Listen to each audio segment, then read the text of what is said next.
The Persona series has been around for over 20 years now, but due to platform constraints, the only one that's easily accessible is Persona 5.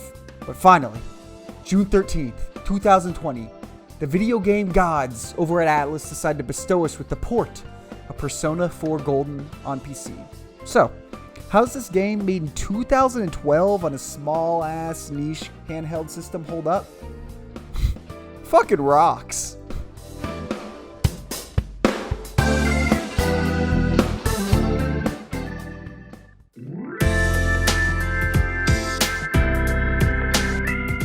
So let's start out with the story. When I first started out with the game, one of the things I didn't want to do was compare it to Persona 5 in every single way. So naturally, I compared everything to Persona 5 in every single way. So just like with Persona 5, your protagonist comes into a new town as an outsider. Right out the gate, you meet this gruff man who I can honestly tell he's probably going to be my caretaker, kind of in the same way Persona 5 introed it in its game. And he's probably just going to hate me. But then he opens his mouth and, he's kind of a chill dude. And wait, he has a daughter who's fucking adorable. And it was in this moment I realized I'm actually going about this all wrong. I need to change my headspace and realize this isn't Persona 5. This is Persona 4 Golden, a badass original game that stands completely on its own. Persona 4's story is overall pretty interesting. Your character shows up as a transfer student in the town of Inaba, a small hodunk town with a very cozy, everybody knows everybody feel to it.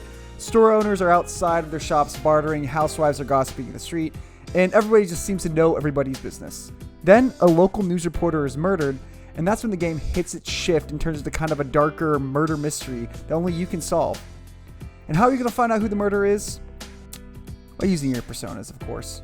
By tuning into something called the Midnight Channel on rainy nights, you and your team are able to determine who the next victim is going to be. And you, and only your squad of high school BFFs can stop it. You then jump to the TV world where you beat some shadow's ass to save the person you saw on TV. And that's the basic elevator pitch. And there are a couple spots, honestly, where the story just seems to tread water and it feels like the story is barely progressing, and this is just used as an excuse to add more characters to your party. But that's okay with me, because far and away the best part of this game's story is those characters.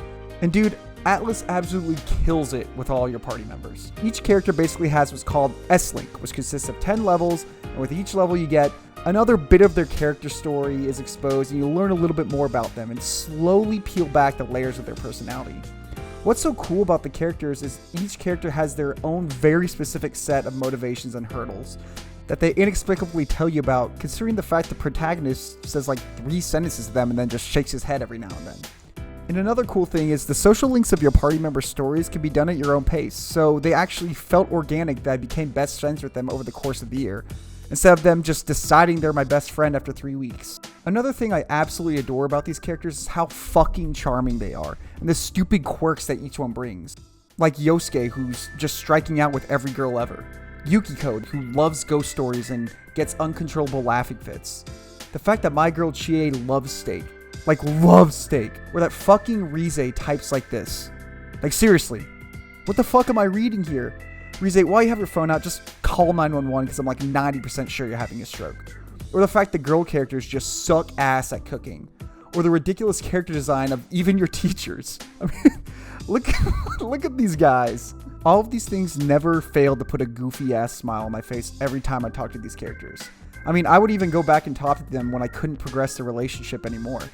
Now, keep in mind all these characters aren't winners. Outside of your main squad, the picking gets pretty slim.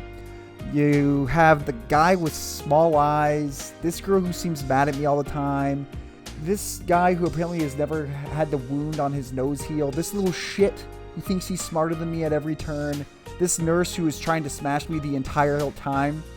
Like, lady, I'm 16, let's relax. Okay, so I see you've taken a step closer to me. There are redeeming parts in these character stories, but honestly, I would say stick to the main character storylines, and you can slowly pick up the others that interest you along the way. Except Nanako. You get her social link to the max level, or I'll find you. I also do want to call out Chie, because she is far and away my favorite character.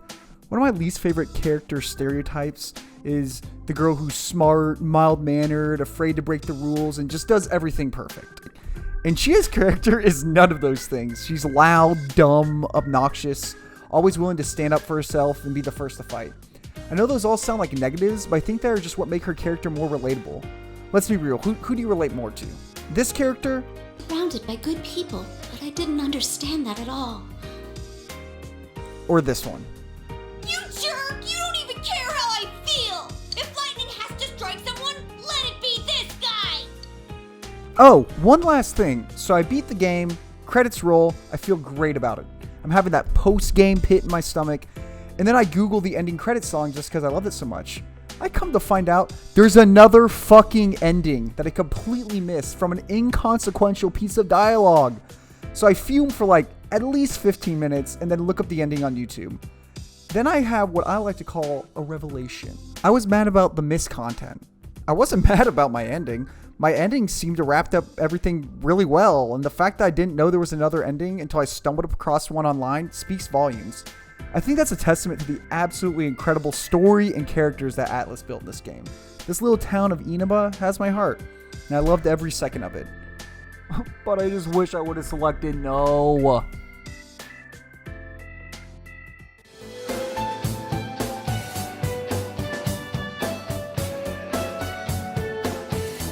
The core gameplay mechanic of Persona is centered around time management, where basically you're allowed 2 activities per day. Should I hang out with this person, or go to my job today, or should we dungeon crawl? That eternal tug of war between social activities and dungeon crawling is something you'll have hanging over your head the entire game. And that's what gives you this underlying push to make every single move count, and makes the experience rewarding. So let's talk about how you'll be spending your time in Inaba. So a big issue I have with games is too many systems. Like when I have 7 skill trees, weapon degradation, a day-night cycle, a bunch of superfluous systems, I'm just not into it. Persona 4 gets dangerously close to having too many systems, but the difference here is once they all click and you understand them, they're incredibly rewarding and just complement each other so well. For the social aspect of the game, you have 2 big social systems, social stats and S-links. Basically, social stats can be earned by doing jobs, studying, and just various activities around town. Those social stats then allow you to advance S-links with various characters. Now stay with me, we got it. So, from there you can improve the S-links, which then allows you to get various perks for your teammates, as well as XP boost when fusing personas. I know you're asking, what's fusing personas? Chill, just chill, relax. I promise we're gonna get there. Next, you have the turn-based combat, and motherfucker does this game just nail turn-based combat. It all revolves around weaknesses and trial and error. Most enemies you fight will be weak to a certain affinity, and by hitting them with that element, then you knock them down. And you're rewarded with the badass all-out attack screen.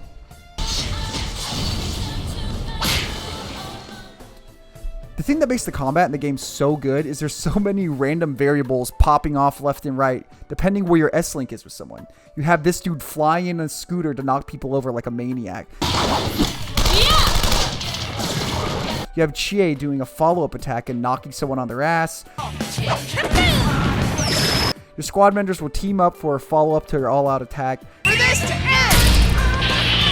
Rize coming in and buffing up the squad. Squad members just fucking screaming at each other, the cured status ailments. And the great part is it never feels cheesy. In fact, it always comes in weirdly at the perfect time and just gets your blood pumping.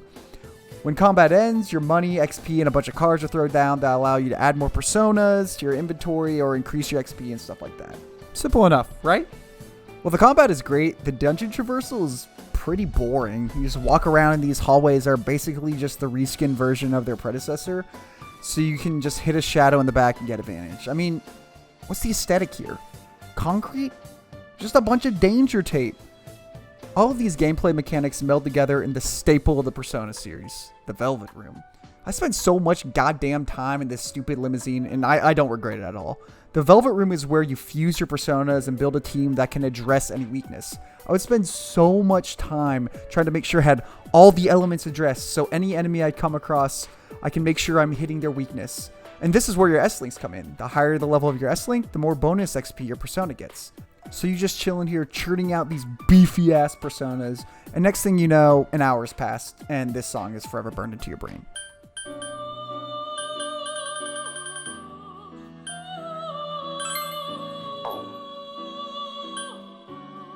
And while all this can seem really overwhelming at the beginning, whenever it all clicks, you kick some serious ass. Persona! Persona!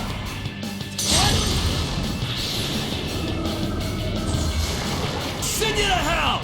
You get me! Still too... Is everyone ready? Get set! You guys better keep up! Yeah! Go, go, go!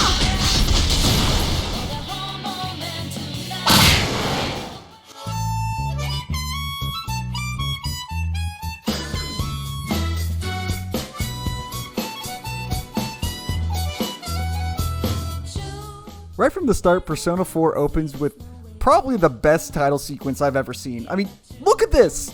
Listen to this!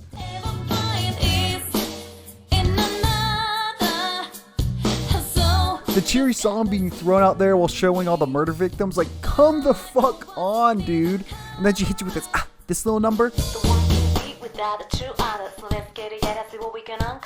It's just insane. And then finally the song ends, and they drop this.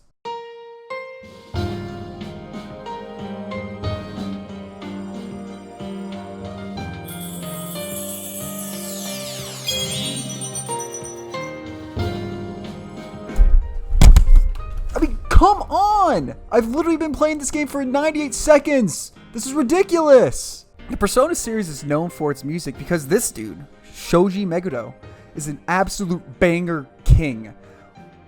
I mean, listen to all the Overworld songs, which are just, groovy as hell, and I promise will be stuck with you in your head. Like this one.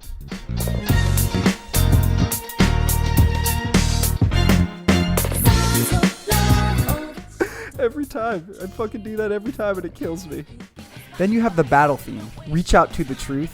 And when this song hits the chorus, Justice to them all. I face out, I hold out, I reach out to the truth. wow. Somewhere, sometime, someone made a deal with the devil and they made this song fit. This song should not work. There's no reason for it to work. It shouldn't make sense, but fuck it. Here we are. I think great battle music is a key to any game because you're going to be listening to it a lot. Like a lot. And then they cap it off with one of the best boss battle themes I've ever heard. I'm not fucking with you. It's so goddamn good. They take the existing theme you've been hearing the entire game and just slide in this little Devil Went Down to Georgia fiddle. It's just unfair. It's unfair. Now, let's calm down a little bit. As much as I'm gushing about the soundtrack, there are actually a bunch of clunkers in here. Surprisingly, in the dungeons, it's absolutely bizarre. Like, none of these dungeon songs match up with their aesthetic. It's just a weird miss from the team, and I don't understand how... Oh my... Okay, you know what? I'll let this slide. Can't get my mind out of those memories.